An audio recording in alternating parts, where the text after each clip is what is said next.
Bismillahirrahmanirrahim.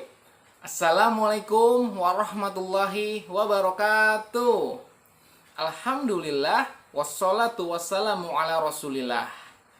Janoma, cerdas, ramah, berakhlak mulia. Alhamdulillah kita bertemu lagi di pembelajaran jarak jauh bersama Pak Guru di sini dan kalian di sana. Walaupun jarak kita terbentang jauh, tapi kita terasa dekat oleh video kita kali ini. Ya, walaupun di rumah aja, kita bismillah sama-sama belajar, ikhlaskan niat kita untuk belajar mengharap keridhaan Allah. Baik, manusia yang unggul yaitu memiliki akhlak yang mulia. Akhlak mulia banyak ragamnya. Salah satunya ialah tidak pelit, terutama dalam memberikan atau menjawab salam. Contohnya, bagi bapak ataupun teman-teman yang beragama muslim, untuk memberikan salam dan memberikan penghormatan kepada orang lain yang sesama muslim, mengucapkan Assalamualaikum. Kemudian dijawab Waalaikumsalam. Atau lebih hebat lagi, lebih bagus lagi, yang menjawab salamnya itu dilebihkan daripada yang memberi salam. Maksudnya, misalnya ada yang memberikan salam Assalamualaikum, dijawablah yang lengkap Waalaikumsalam warahmatullahi wabarakatuh. Jadi nggak boleh pelit gitu. Apalagi kalau teman-teman menyingkat salam. Ya, meskipun di dalam chat HP-nya ya, jangan sampai menyingkat salam. Kenapa? Sebab singkatan itu bisa beragam makna yang berbeda. Contohnya, beberapa di antara kita ada yang suka menyingkat salam dengan kata-kata ASS. Niatnya adalah memberikan salam, memberikan penghormatan kepada orang lain. Mungkin maksudnya Assalamualaikum. Tapi sebagai orang yang memiliki akhlak yang mulia, tidak boleh pelit dalam memberikan salam. Karena kalau ASS kamu tulis dalam bahasa Inggris, maka maknanya adalah ya buruk sekali maknanya.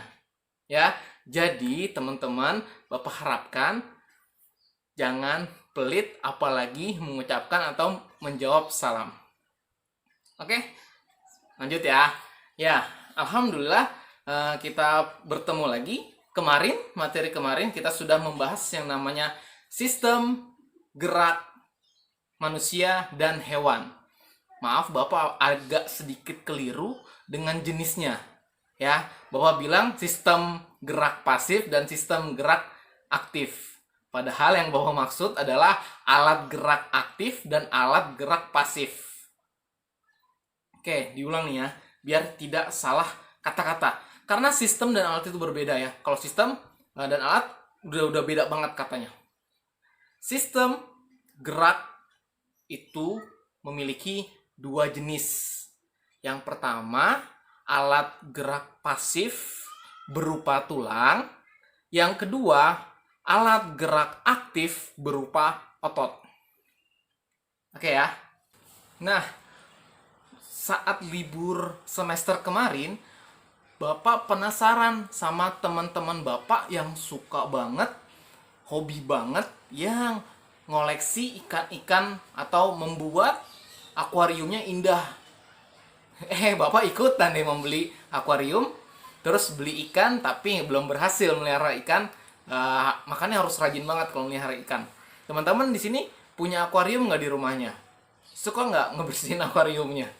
Nah, Bapak bingung, kok ada orang ya suka atau favorit melihara yang namanya ikan? Mungkin teman-teman salah satunya, Bapak mau coba main akuarium gitu, tapi ya belum ada waktu untuk ngotak-atik akuarium yang Bapak udah beli. Itu ada jadinya di depan rumah aja akuariumnya, nggak ada ikannya, nggak ada isinya. Oke. Nah, luar biasanya Allah Subhanahu wa Ta'ala memberikan kita manusia anugerah makhluk lainnya berupa hewan-hewan. Salah satu contohnya adalah ikan. Bapak bingung awal-awal tuh kenapa kok ada yang favorit sama ikan. Tapi pas Bapak mendalami cari tahu, wah ternyata seru juga loh mainan ikan. Mainan ikan tuh nggak dikobok-kobok ikannya, tapi dipelihara, dilihat keindahannya, dilihat apa namanya proses perkembangbiakannya gitu. Apalagi kalau ikan itu eh, diternakin, kita punya banyak bibit ikan jadi besar dijual. Kalau nggak dimakan sendiri deh. jadi jadi penghasilan tambahan yang lain gitu ya. Oke, by the way ya, ngomong-ngomong, luar biasanya Allah Subhanahu wa taala menciptakan yang namanya ikan itu luar biasa. Hebat banget ikan. Kenapa? Karena ikan ini memiliki sistem gerak yang unik. Ya, sesuai dengan pembahasan kita tentang sistem gerak hewan dan manusia dan hewan. Kita akan membahas sistem gerak ikan. Ya, ikan apa yang bisa terbang? Tuh, apa ayo? Ikan terbang? Bukan. Ikan apa yang bisa terbang? Ialah ikan lele. Lu kok lele, Pak? Lele lawar. Sedikit jokes ya. Oke. Luar biasanya ikan itu memiliki sistem gerak yang berbeda dengan hewan vertebrata yang lain. Apa itu hewan vertebrata? Ayo cari. Hewan vertebrata adalah ya soal nomor 1. Tadi jawab di komentar ya. Lanjut ya. Hal tersebut karena ikan itu memiliki habitat tempat hidupnya tuh di dalam air. Bentuk ikan seperti rudal yang memudahkan dia meliuk ke kanan, meliuk ke kiri, ya, meliuk ke kanan, meliuk ke kiri. Begitu. Bentuk tubuh yang seperti rudal tersebut membuat ikan mengurangi hambatan dalam geraknya di dalam air. Berbeda dengan kita manusia yang kalau di dalam air itu susah sekali bergerak ya. Selanjutnya ikan itu memiliki ekor dan sirip yang membantunya bergerak, mendorong dengan cepat ya. Siripnya kan lebar tuh sama apa namanya? ekor tuh di belakang. Sirip dan ekornya lebar dan memudahkan dia tuh untuk bergerak dengan cepat di dalam air. Oke? Ikan juga memiliki gelembung renang loh yang membantu tubuhnya untuk mengatur gerak, naik, dan turun. Nah, selain itu, ikan memiliki susunan, otot, dan tulang yang fleksibel. Makanya dia dapat dengan mudah bergerak di dalam air. Sekarang Bapak mau iseng jalan-jalan keluar ke tetangga saja sih, nggak jauh-jauh keluar karena lagi musim wabah begini, ke tetangga yang punya koleksi ikan banyak gitu. Dan sekalian Bapak mau mencari gagasan. Buat apa gagasannya? Ayo kita jalan-jalan keluar. Wow, Masya Allah, ikannya keren-keren juga ya. Itu ada ikan arwana, ada ikan Oscar. Di sini, wah, ikannya warna-warni. Iya, ada ikan yang unik-unik ini.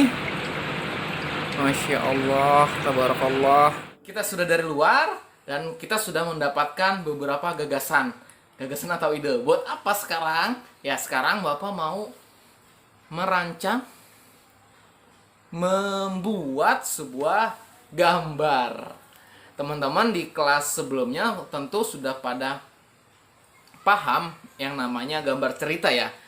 Nah, sebelum kita membuat gambar cerita, kita harus tahu dulu bagaimana cara membuat gambar cerita. Mungkin ini materinya mengulang, tapi mudah-mudahan bisa mengingat-ingat materi-materi di kelas sebelumnya.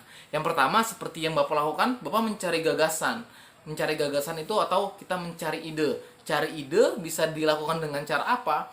Ya kita cari udara luar, pemandangan di luar, ataupun di kamar mandi. Kayaknya nggak bagus deh nyari ide di kamar mandi ya. Kamar mandi tahu kan tempatnya apa, untuk buang air besar atau buang air kecil atau buat mandi. Carilah gagasan misalnya dari buku bacaan seperti buku-buku cerita, atau majalah atau buku pelajaran, pokoknya buku apa saja bisa dijadikan sumber atau contoh-contoh gagasan. Kemudian setelah kita memiliki gagasan, kita buat sketsa. Sketsa ini gambaran yang sederhana dulu. Tidak ribet, tidak langsung bagus ya, namanya menggambar kita membutuhkan proses. Jujur, Bapak paling tidak bisa dan paling tidak suka yang namanya gambar. Tapi kita harus belajar mengekspresikan diri kita dengan gambar. Ya, sekarang Bapak tahu, kita gambar salah satunya untuk meluapkan atau menuangkan isi hati kita. Kalau gambar kita bagus, berarti ketahuan isi hatinya juga bagus. Atau dengan setelah sketsa ini ada yang namanya pewarnaan. Memang terasa mungkin gambar sketsanya jelek atau kurang cakep daripada yang lain. Tapi ketika diwarnai, wow, muncul warna-warna yang luar biasa cerah. Berarti menandakan hati kita sedang berbunga-bunga atau sedang bahagia. Begitu teman-teman. Nah, diulang ya. Ada 3 step untuk membuat gambar cerita. Yaitu yang pertama adalah kita tentukan gagasan. Kemudian yang kedua adalah membuat sketsa. Yang ketiga adalah pewarnaan. Nah, ini yang jadi soal. Terus kalau tahu teorinya kita harus apa, Pak? Kita harus menyediakan yang namanya media gambar. Media gambar, sederhananya kita membutuhkan kertas ataupun alas gambar. Alas gambar itu berupa kertas, kanvas, kaca, bisa pakai kaca, bisa pakai tembok. Boleh-boleh saja kalau nggak diomel sama mama sama papahnya. Ya, kemudian yang kedua, media gambar yaitu adalah media pewarnaannya. Kamu mau pakai pewarnaan basah atau pewarnaan kering? Mau pakai pensil saja terus diarsir tekniknya, atau mau pakai cat air dengan sapuan cat air, ataupun menggunakan tekniknya perpaduan, ataupun bisa gitu, bisa aja gitu. Apapun bisa dilakukan kalau gambar. Bapak nggak harus bikin gambar tuh pakai media kering saja. Tapi kayaknya sulit sih memang kalau dipadukan dengan pensil warna maupun dengan cat air. Jadi aneh sih memang gambarnya. Cuman nggak masalah bagi Bapak gitu. Karena menggambar adalah salah satu menyalurkan isi hati gitu. Dan kadangkala gambar itu terasa kurang bagus ya. Tapi tenang, nggak ada gambar yang nggak bagus. Atau nggak ada istilahnya kita nggak bisa gambar. Yang ada kita mau coba atau enggak. Kita mau berusaha atau enggak. Kita mau diem saja atau nangis minta orang tua kita yang ngegambarin. Tapi Bapak kali ini nggak akan menyuruh kalian untuk menggambar. Kenapa? Bapak akan memberikan input teori-teorinya dulu di awal-awal pertemuan ini. Baik, kalau Bapak sih menyarankan untuk menggambar itu tidak menyerupai makhluk hidup. Kalau misalnya teman-teman mau menggambar manusia atau mau menggambar hewan, dihilangkan saja wajahnya, tidak apa-apa. Kenapa? Karena Bapak nggak mau kita menandingi atau menyayangi ciptaan Allah yang sudah sempurna seperti kita ini. Digambar lagi wajahnya ada matanya. Bapak sih nggak terlalu suka gitu. Kemudian gambar cerita yang tadi kita jelaskan gitu, ada lagi istilahnya, ada sebuah teks terus digambar dari teks tersebut, itu adalah gambar ilustrasi. Bapak misalnya bawa contoh seperti gambar di samping Bapak sini. Teks ini menceritakan sedekah lagi, berbuat baik ke seluruh makhluk ciptaan Allah. Salah satunya memberikan minum kepada kucing gitu. Jadi nggak baca teks pun kita sudah bisa terilustrasikan ya pikiran kita dengan gambar ini. Kalau soalnya teks ini ceritanya tentang seorang anak ngasih minum ke kucing gitu teman-teman. Itulah yang bisa Bapak sampaikan materi pada hari ini. Dan tantangan teman-teman adalah tadi kita sudah mempelajari tentang ikan. Ikan itu adalah salah satu hewan vertebrata. Nomor 1 yang harus kalian jawab, apa itu hewan vertebrata ya? Kemudian yang kedua kita juga tadi membahas yang namanya gambar cerita dan cara membuat gambar. Sebutkan 3 langkah cara kita membuat gambar. Terus nih teman-teman, yang ketiga teman-teman bisa tulis ya, gini. Teknik perpaduan warna. Teknik perpaduan warna dalam menggambar. Contoh ya, misalnya jangan diikutin nih, jangan diikutin. Di jawabannya jangan diikutin.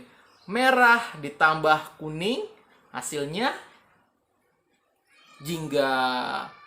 Ditulis gitu, merah tambah kuning sama dengan jingga. Silakan teman-teman cari perpaduan warna apa tambah apa, jadinya warna apa. Ya. Bisa? Semangat?